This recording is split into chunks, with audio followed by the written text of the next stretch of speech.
బతక వ్యాపారములు వీధి వైశ్యులు నిజమన్న దాన్ని వదిలేసేరు. తలకు మాసిన పనులు చేసేరు. సంపాదనకు మరిగి స్వార్థతత్వం పెరిగి జనులలో చులకనైపోతారు. శివ గోవింద గోవింద. కర్షకులు వ్యవసాయ పద్ధతులు గిట్టక చట్టాల సందున నలిగేరు. పాలు నెయ్యి అమ్మి బ్రతికేరు.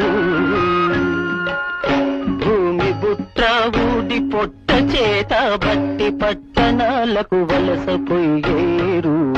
శివ గోవింద గోవింద. వ్యాపారమను పేర తెల్ల దొరలు వచ్చి మనలోన చీలికలు తెచ్చేరు. ప్రభువులై నెత్తి పైకెక్కేరు.